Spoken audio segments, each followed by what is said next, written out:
Agrawal to ask what this means for China and India. We have Ravi Agrawal with us now. He's the editor-in-chief of Foreign Policy magazine. Ravi, good to have you on BBC News. What is the significance of seeing India surpass China? Well, it's hugely significant. I should point out for starters that it's only significant in as much as you believe the numbers.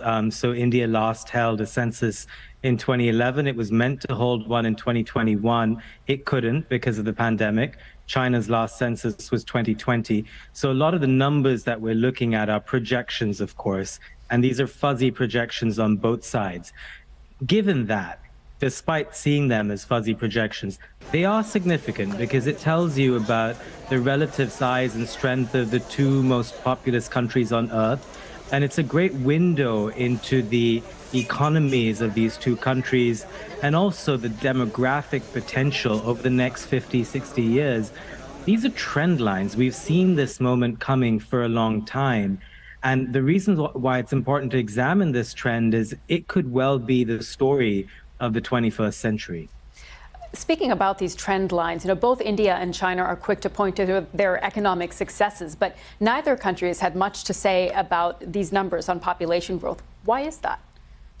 Well, I think partly because the numbers aren't theirs. So India's last census, of course, was in 2011, as I mentioned, but also because the numbers aren't necessarily flattering. So in China's case, they have long tried to reverse the trend of slowing births and increasing deaths in China.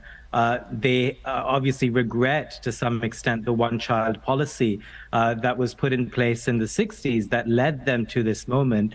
They've tried to reverse that in certain ways. China, of course, is heavily focused on growth. It realizes that the median age in China, which is currently about 38 years, is too high for a country at its relative income level. It doesn't want to fall into what economists call the middle income trap. It wants to keep growing fast. So that would explain why China, to some extent, doesn't want to highlight these numbers too much. India's is the opposite problem. So India's a younger country, median age of about 27. This means basically that at least half of all Indians are under the age of 28. So India's workforce, in a sense, is vibrant. It's young. There are many more young Indians working per retirees. All of this should mean good data for India. But the worry on India's side, of course, is what it's going to do with so many people. So India has problems with job creation. It needs to create some 9 million jobs every year just to keep up with the workforce that is coming in. So that's India's reason, the opposite end of the spectrum, but it too doesn't want these questions about job creation and growth asked too much. You mentioned the workforce, Ravi, and we saw that 1 in 5 women are in the formal workforce. That rate has actually declined as India has grown more prosperous. Why is that? It's a real paradox. In most parts of the world, you see that as countries get richer, as poorer countries get richer, there are likely to be more opportunities for women to participate in the workforce. India's trend line, despite becoming richer, has actually diverged from much of the rest of the world. And, economists have puzzled over this question for a while. Part of it could be cultural, but that's a very simplistic way of looking at India. I think the reason that most economists have settled on is that the quality of the jobs that are being created for women are not good enough to entice them to give up working at home, so domestic chores, to give that up to go to the workforce. So the job creation isn't good enough. And also the fact that India's numbers are very fuzzy. India has a large, what is known as an informal sector. So these are jobs that are not properly accounted for, domestic workers, agricultural workers. A lot of the data on this is fuzzy. So women may be doing some work, it's just not accounted for. Even if we take these numbers at face value, the rate of population growth in India is slowing as well. Do you think either India or China would change immigration policies to maintain population growth long term?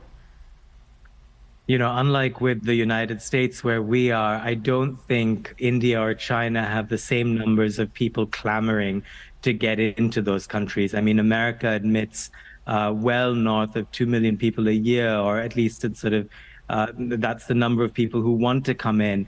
With India and China, the numbers are far smaller, for starters. But I don't think that solves the problem. I think, for China to admit more people, it would need to solve for many other issues, not just language and not just immigration. So I'm not sure that as an answer would solve either country's demographic issues. I think ultimately for both of them, they have a separate set of issues, and India is going to have to begin with job creation. Right. And what do you think will be the biggest sector in India for the years to come? Well, I mean, over the next few years, it's quite clear that services will expand in India. India's tried to really boost its manufacturing sector. That began, in the most high-profile way about 8 years ago when Narendra Modi, India's prime minister, came to power. He launched something called the Make in India campaign, but the jury is out as to how much India will be able to grow its manufacturing sector. I think the services sector, the higher level sort of white collar workforce growth is the area that I think India is the most excited about. And that also is the kind of growth that would take India higher up the food chain, which would allow it to sort of compete more with Western economies and developed economies. And that's where India wants to get to.